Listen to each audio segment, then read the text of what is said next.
thinking for genuine spiritual life. It's really the ultimate question of digital autonomy and the fight for your own worldview. So let's not waste a second. We're diving into section 1, the bias machine. Let's do it. So when we talk about search engines like Google, we have to recognize they're so much more than just, an index of the internet. Absolutely. They are the primary infrastructure of modern information access. They're the digital gatekeepers. And the thing is, they rely on processes that are, they're opaque, they're complex, and maybe most critically, they're constantly changing. And this is where we see this huge divergence from, let's call it, traditional information seeking. Right. Historically, if you wanted information, you'd go to a librarian or you'd read a physical newspaper. Resources that were filtered by human editors and limited by physical constraints. But today, Google's algorithms filter, rank, and personalize results based on these huge swaths of user data.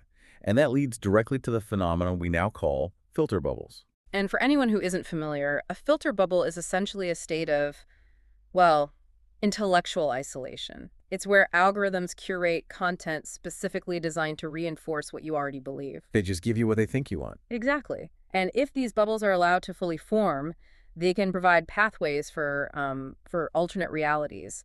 And in some extreme cases, they contribute to the hardening of extremist ideologies.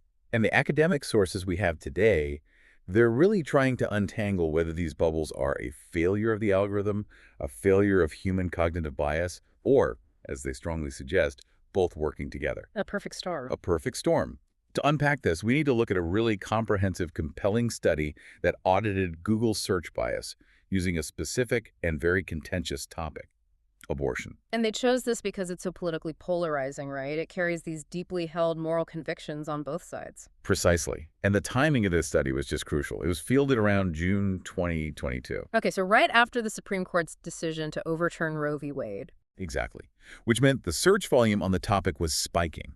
It was simulating real-world information-seeking behavior during a time of extremely high contention and emotion, which makes the findings so much more applicable. So how did they set it up? The setup was meticulous. They established really important controls. They recruited 227 undergraduate participants at a large university. And we should probably note the demographic here. We should. Mostly young men, aged 18 to 20, and their views on abortion were rigorously categorized into pro-life, pro-choice, or neutral using an adapted, validated scale. So that was essential for establishing the independent variable, their pre-existing attitude, before they even typed a single word into the search bar. Right. And then the tasks they assigned were designed to capture the full spectrum of real-world searching. Each participant had to formulate queries for 8 distinct prompts. And these prompts were categorized, right? Yes, into 2 types. 4 were closed-ended, fact-finding tasks like find a specific date or name. And the other 4 were open-ended, more about information gathering, like find arguments for or against X. That makes sense.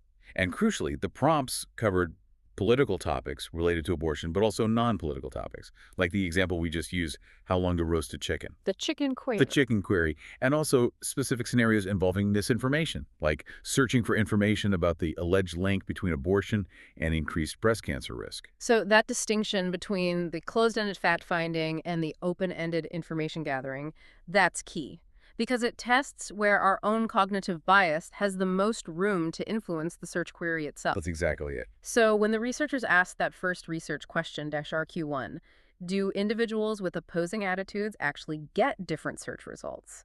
The finding was, it was immediate, definitive, and frankly, pretty unsettling. It was statistically robust. Individuals who were categorized as pro-life received search results that were significantly different from those received by the pro-choice individuals. And this wasn't just a feeling. They measured this difference across 3 vital aspects of the search engine results page, or the SERP. Right. They look at the domains, so the websites themselves, the titles of the pages, and the little descriptive snippets that show up right below the title. And the dissimilarity was at least 16% greater than what you would expect just from random chance. That p-value, less than 0.05, that's powerful evidence that their pre-existing attitude played a determining role in the results that Google delivered. But we have to emphasize the crucial context here, which prevents us from painting with too broad a brush. Okay. This divergence was only found for the political prompts. When the participants searched for that non-political information, like the chicken roasting time, There were no significant differences at all between the pro-life and pro-choice groups. And that detail changes everything. It means the algorithm isn't just personalizing based on any piece of data associated with you. No, it's specifically isolating your information-seeking behavior on these highly contentious, polarized issues. So what does this imply for you, the listener? It strongly suggests that your deeply held personal beliefs are somehow being encoded and communicated to the search engine. And that's influencing the fundamental retrieval algorithm. That's the part that determines what results are even deemed relevant enough to show you before they're even ranked. This finding forced the researchers to look for the mechanism of this leak. How is the information getting out? Exactly. The next logical step, RQ2, was to discover how these beliefs were being encoded.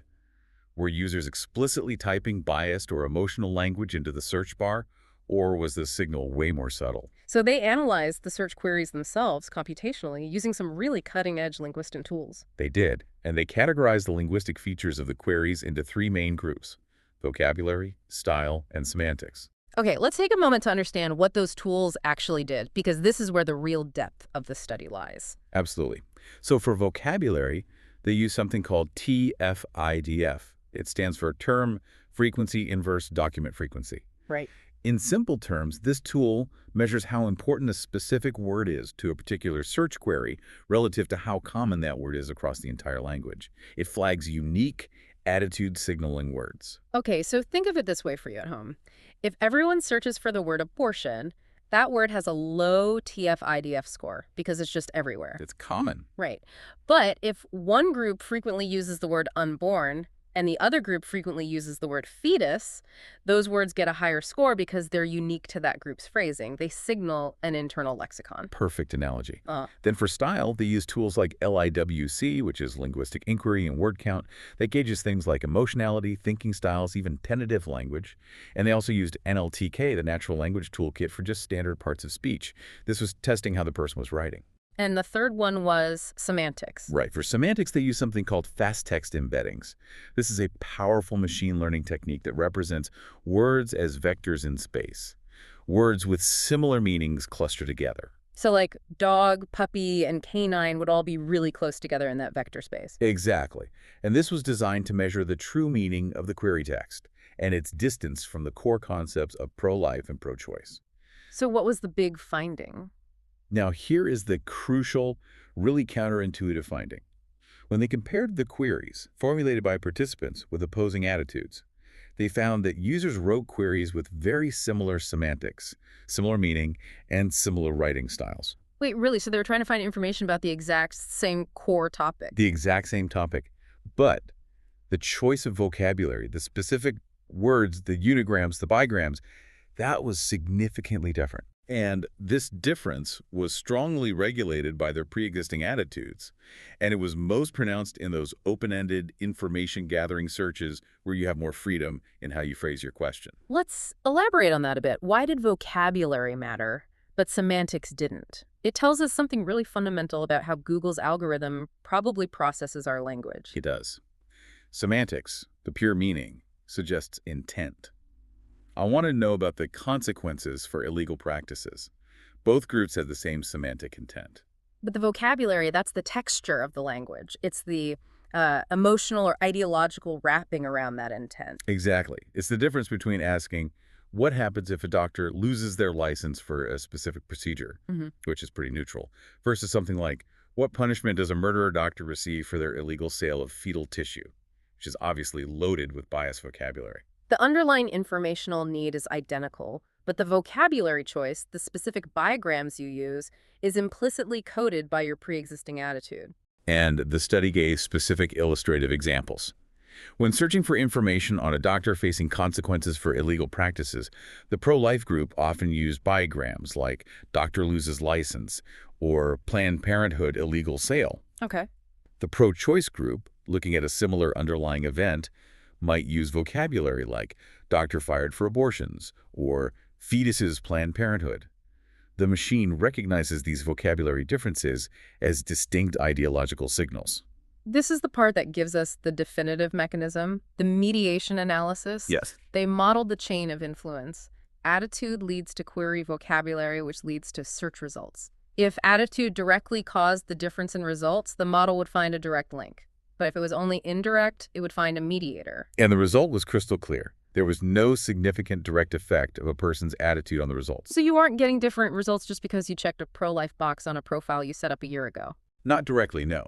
But there was a significant indirect effect of attitude on the search results. And this influence was entirely mediated by the choice of vocabulary in the queries.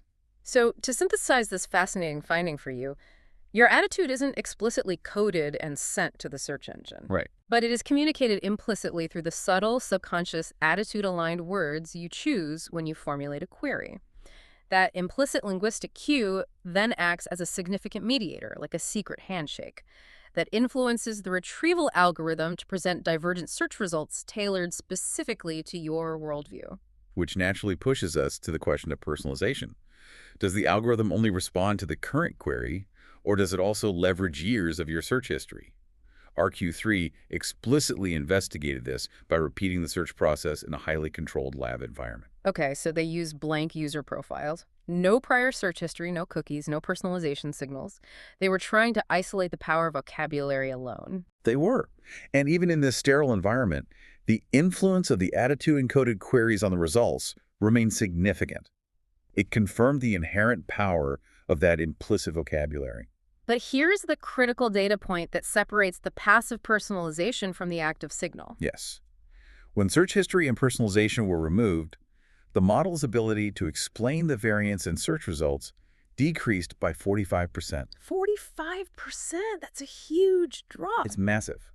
They measure this using R-squared, which, in plain English, tells us how much of the result difference the study can account for.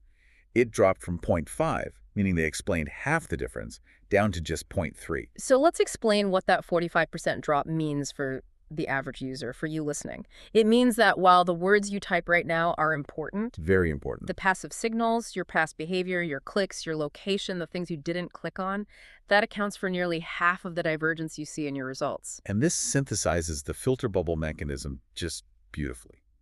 The divergence in your search results is a perfect storm created by two factors. First, there are the active yet implicit sources, which are the specific vocabulary choices you make in the moment.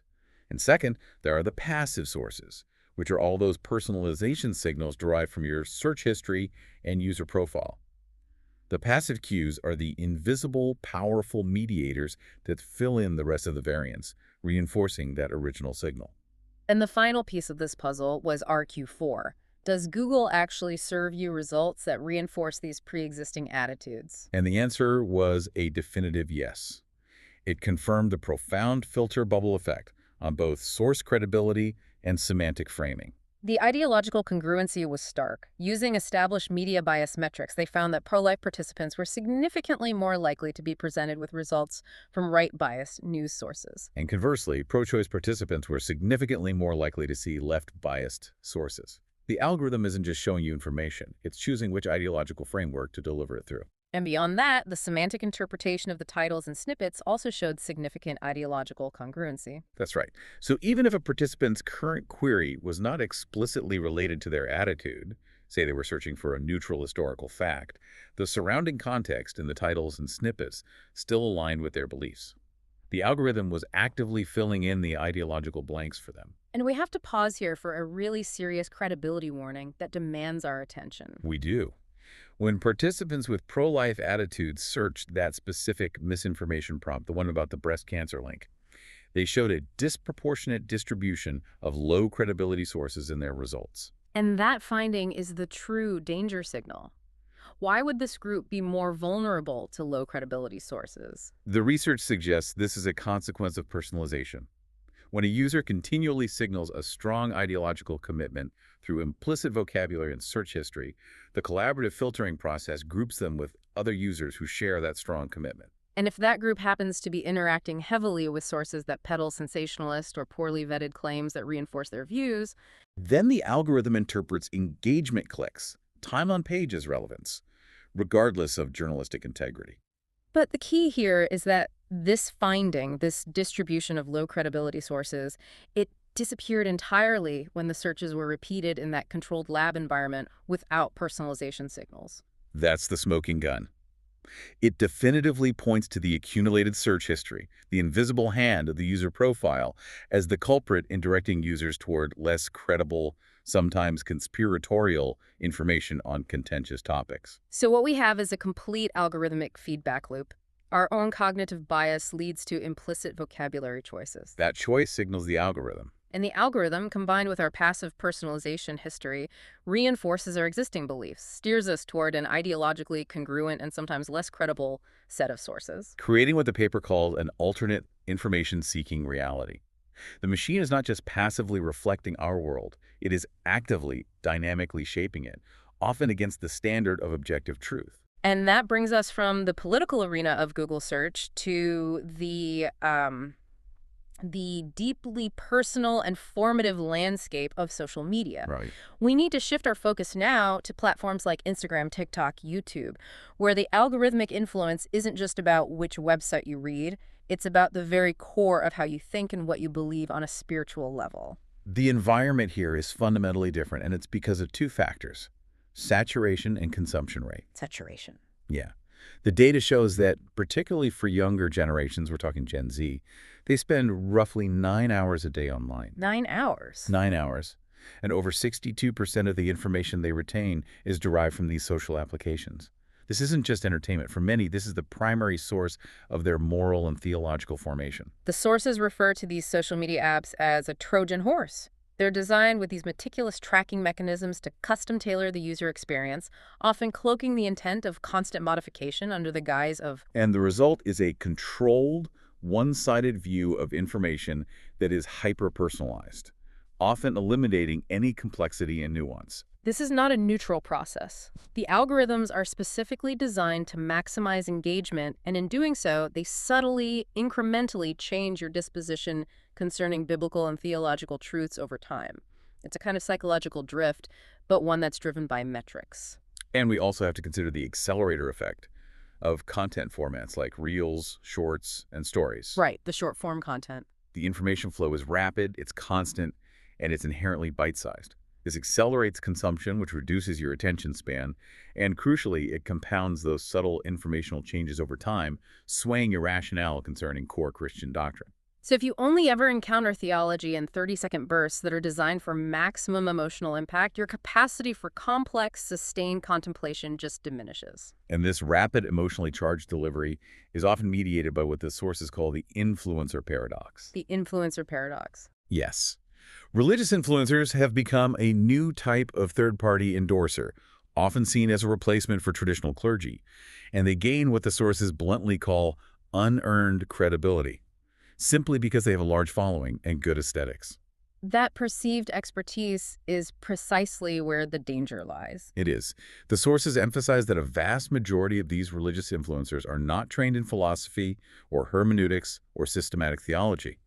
Their primary concern is how they are saying something, the presentation, the lighting, the positive feedback loop of likes, rather than critical, reasoned thought about the substance of what they are saying. So they're basically operating as digital echo chambers. That's a great way to put it. They're frequently regurgitating or creating philosophical systems from some other secondary or tertiary source, and they're often unaware of the rich, centuries-long debate they're unintentionally simplifying or just undermining. When content is designed for viral engagement rather than for truth, critical comparison against a primary source material like scripture becomes an unwelcome friction. And from a cognitive perspective, we can only go as far intellectually as the information we currently possess allows us.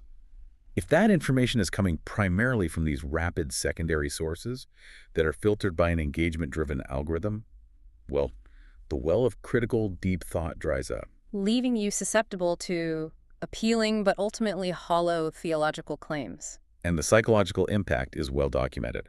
Research connects constant social network use, particularly on Instagram, with measurable changes in personality traits. Like what? Notably, increasing tendencies toward extroversion and neuroticism.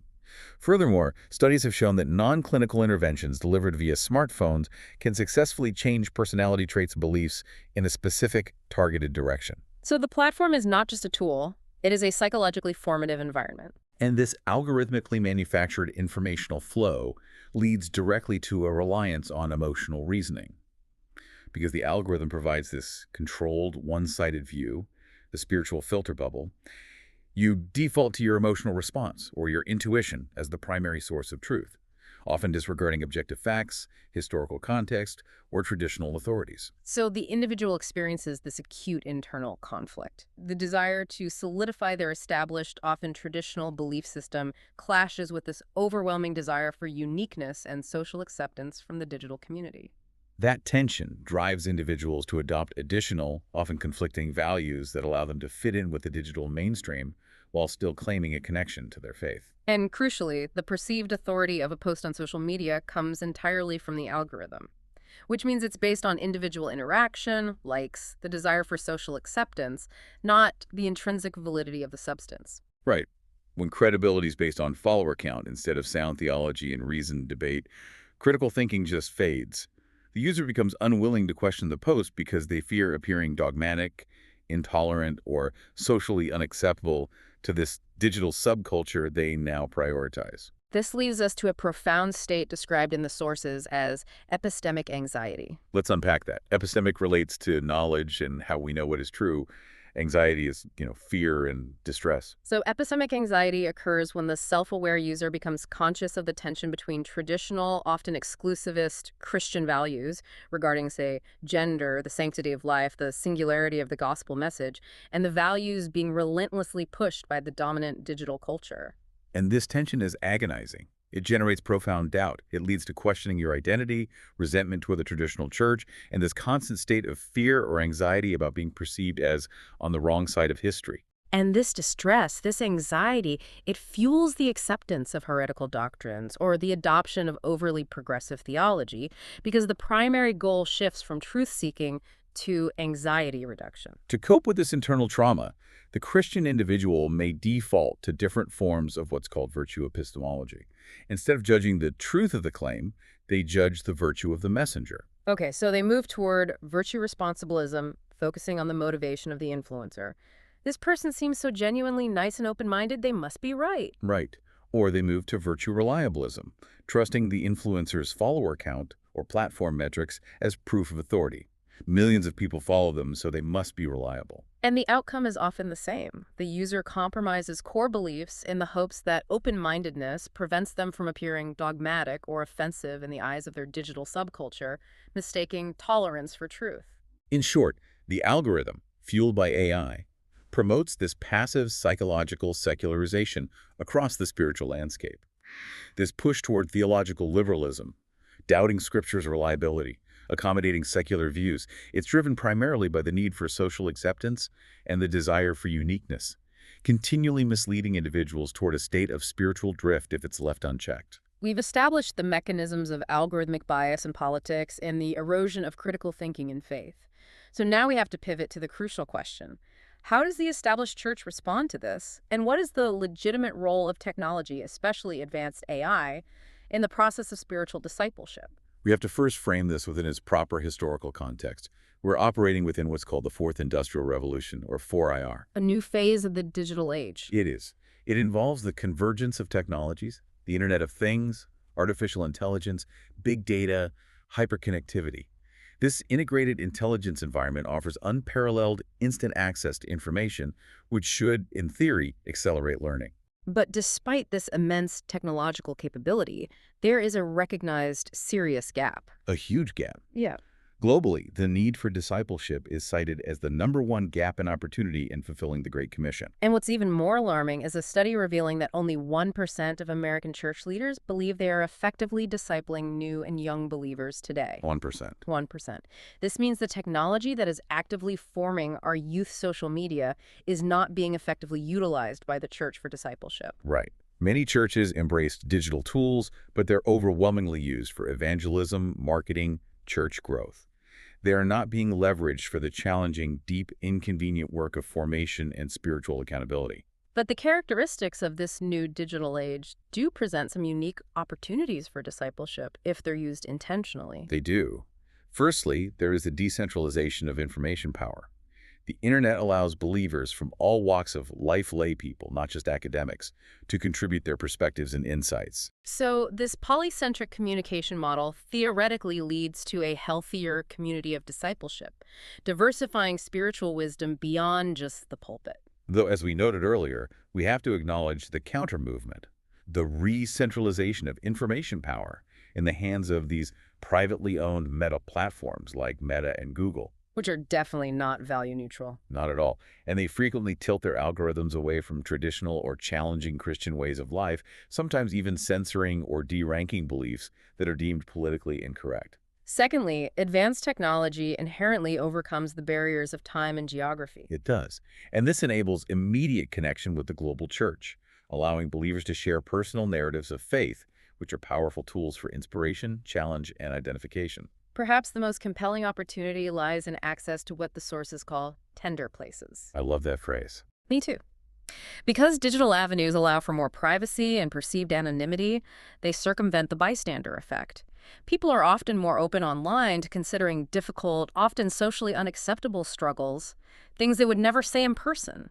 So it nudges those private, anxious questions toward embodied relational discipleship, if it's handled correctly. Exactly. And think about the immediacy and intimacy this provides. Digital communication allows for discipleship support during moments of crisis that require immediate intervention. The sources give a powerful example. If someone is searching, considering divorce at the scene of a fight, Wow.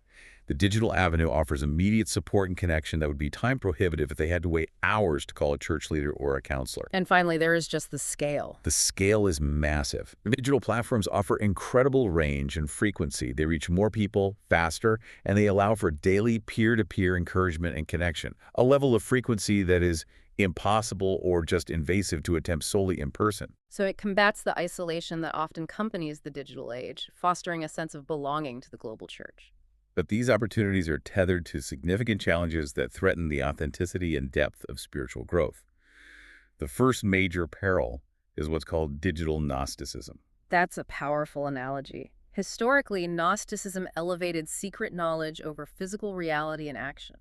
So in the digital context, it means relying too heavily on digital tools, resulting in a focus purely on content delivery, consumption, and intellectual understanding over real-life, physical interaction and application. And the source materials offer a stark caution. Data devoid of a physical frame is digital Gnosticism. The incarnation itself, the Word became flesh, is the ultimate anti-Gnostic statement. Redemption and sanctification were and remain fundamentally embodied acts. Discipleship cannot be detached from community, physical presence, and real-world suffering and service. This content-heavy, interaction-light approach leads directly to the creation of virtual disciples. Right. Individuals who consume vast amounts of digital resources, listen to every sermon, read every blog, but they lack the accountability or the practice necessary to act decisively on that information. So consumption without the necessity of physical practice fails to form Christ-like character. It creates theological consumers rather than faithful practitioners. And this brings us to a fundamental tension, one that cuts across all the sources we've examined today. The implicit values of technology are ease, speed, and efficiency. But authentic disciple-making requires friction, the hard work, the inconvenience, and the often sacrificial demands necessary to develop Christ-like character and sacrificial love. Friction is the path to anti-fragility.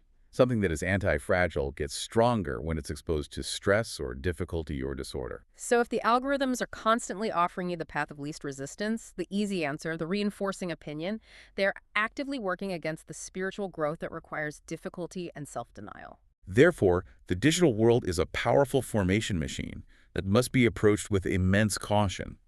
It can misshape us by reinforcing unhealthy, efficient habits and embedding falsehoods, precisely because it is governed by the values of speed and ease rather than the spiritual values of sacrificial love, accountability, and anti-fragility.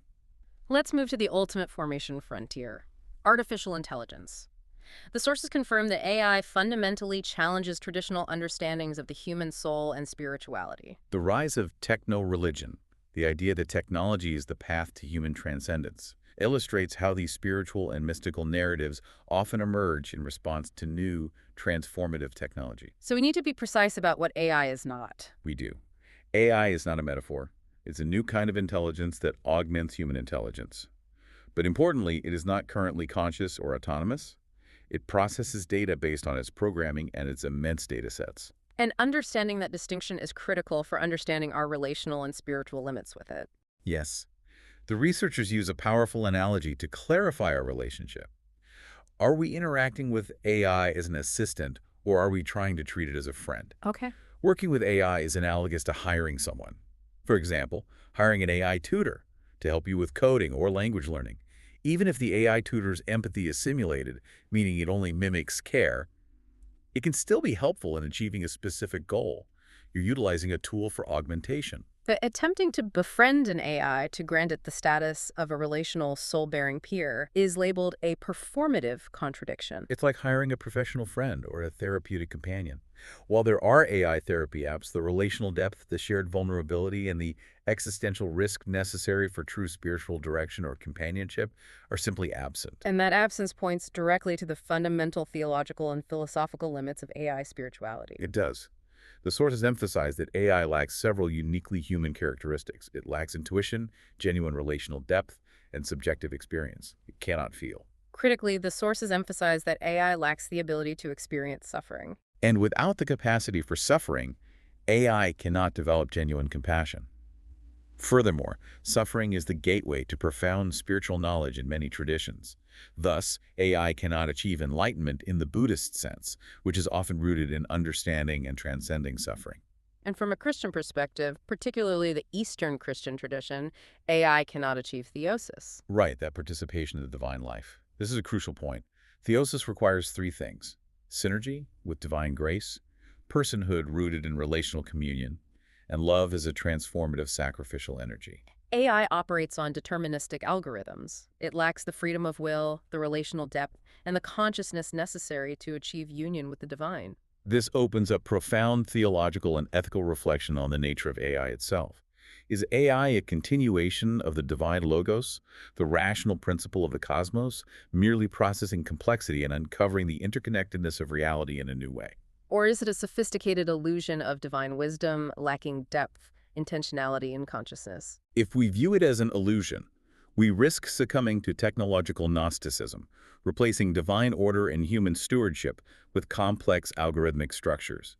We risk creating an artificial demiurge, a flawed creator that merely mimics divine presence but lacks the true spirit and relational capacity that makes us human. The ethical concerns raised by the sources are significant. They are. They include moral delegation, where we offload moral responsibility onto the machine. For example, letting an AI decide ethical dilemmas in medicine or warfare. Exactly. Another risk is virtue by proxy, where we let the AI perform virtues on our behalf, like using a charity bot instead of performing hands-on service. And of course, the overall psychological impact of relying on AI-mediated, non-reciprocal relationships. So the necessary spiritual response, therefore, is a call for prospective wisdom, or what the ancient Greeks termed sophrosyne. That's a state of mind characterized by prudence, self-control, and temperance. It means acting with a healthy recognition of human limitations and fallibility, even while using technology designed to transcend those limitations. It's about spiritual humility in the face of immense algorithmic power. We have completed our deep dive into the invisible mechanisms of amplification, the surprising power of our implicit vocabulary, and the resulting erosion of critical and spiritual thinking. The machine is powerfully influencing our realities. It is. So what practical, concrete steps can you, the learner, take to combat this intentional digital formation and reclaim your autonomy? The first step is the foundational premise. Acknowledge the danger. Limitless, unguided exposure to the internet is not a benign activity. It is demonstrably dangerous and detrimental to your soul and mind.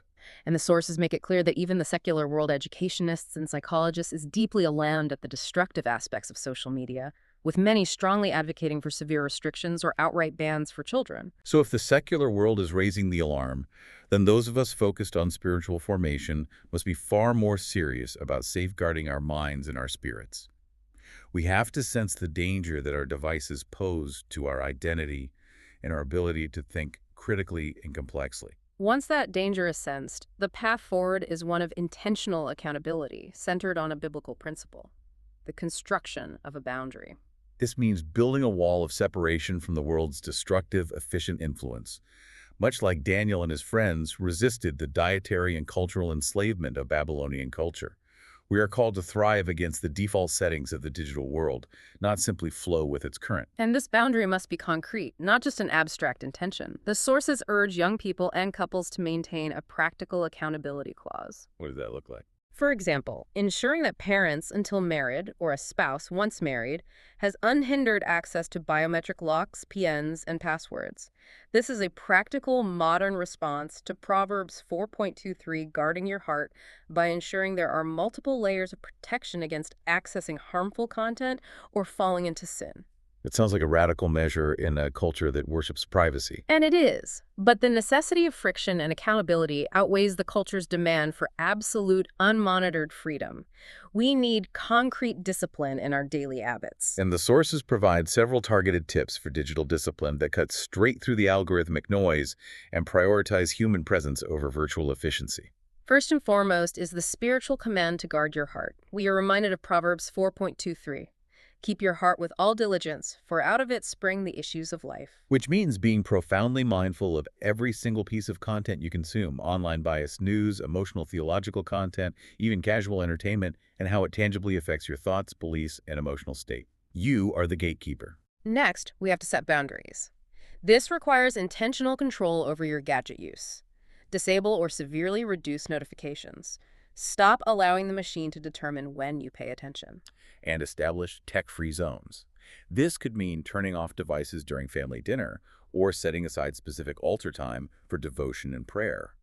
This aligns with the wisdom to live not as unwise, but as wise, making the most of every opportunity because the days are evil and the machine constantly steals your time. Critically, prioritize God amid the cascade of distractions. Psalm 119.105 reminds us, "Your word is a lamp for my feet, a light on my path." We have to find intentional, non-negotiable time for prayer and Bible reading, resisting the temptation to prioritize browsing social media or checking engagement metrics over genuine intimacy with God. And finally, a return to critical thinking and practice and security.